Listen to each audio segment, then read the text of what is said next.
Bismillahirrahmanirrahim. Assalamualaikum warahmatullahi wabarakatuh. Al-Fatihah merupakan Ummul Kitab atau surah yang mengawali semua isi dari Al-Quran. Al-Fatihah juga merupakan bagian penting dalam ibadah, seperti sholat. Kalau kita tahu dan paham dialog antara Allah dan orang yang membaca Al-Fatihah, tentu akan membuat orang semakin tinggi kadar imannya dan rasa tawakal akan muncul. Oleh karena itu, tidak sedikit ulama mengijazahkan surah ini, karena selain mampu meningkatkan keyakinan, surah ini juga bisa jadi wasilah dikabulkannya doa seseorang.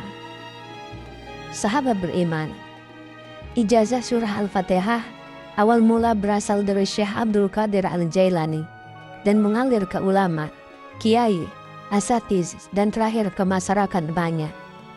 Yang perlu diperhatikan dalam mengamalkan surah ini, agar doa dan harapan cepat terkabul adalah memahami isi dialog dalam surah tersebut. Dalam sebuah hadis qudsi, Allah Subhanahu wa Ta'ala berfirman, "Aku membagi sholat menjadi dua bagian, untuk aku dan untuk hambaku." Artinya, 3 ayat di atas, Iyyaka na'budu wa iyyaka nasta'in, adalah hak Allah, dan 3 ayat ke bawahnya adalah urusan hambanya. Ketika kita mengucapkan Alhamdulillahi Rabbil Alamin, Allah menjawab, "Hambaku telah memujiku." Ketika kita mengucapkan Ar-Rahmanir Rahim, Allah menjawab, "Hambaku telah mengagungkanku." Ketika kita mengucapkan Malik Yaumiddin, Allah menjawab, "Hambaku memujaku."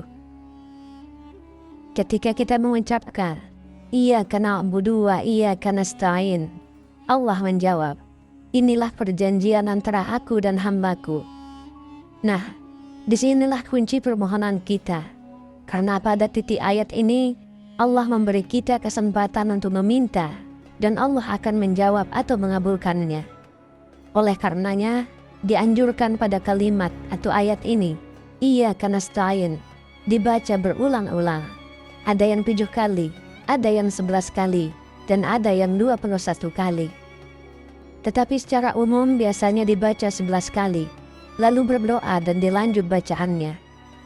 Ketika kita mengucapkan Ihdinas siratal mustaqim, siratal ladzina an'amta alaihim, ghairil maghdubi alaihim waladdallin, Allah menjawab, "Perjanjian antara aku dan hambaku akan kupenuhi yang ia minta." Dan pokok penting yang perlu diperhatikan agar niat dan harapan sukses membaca surah Al-Fatihah ini dari awal dengan cara perlahan, seraya seakan-akan kita mendengar jawaban Allah dari masing-masing ayat yang dibaca mulai awal sampai selesai. Tidak cukup hanya mengambil bagian pokok saja pada kalimat Iyyaka nasta'in dan diisi doa dan selesai, melainkan mulai dari awal surah harus diresapi. Sedangkan untuk mengamalkan surah ini, waktu yang bagus menurut para ulama pada waktu tengah malam, saat sepi dan sunyi atau setelah sholat tahajud. Semoga dengan membaca dan berdoa menggunakan surah ini, harapan dan permohonan kita diijabah langsung oleh Allah Subhanahu wa Ta'ala. Amin ya Rabbal Alamin. Assalamualaikum warahmatullahi wabarakatuh.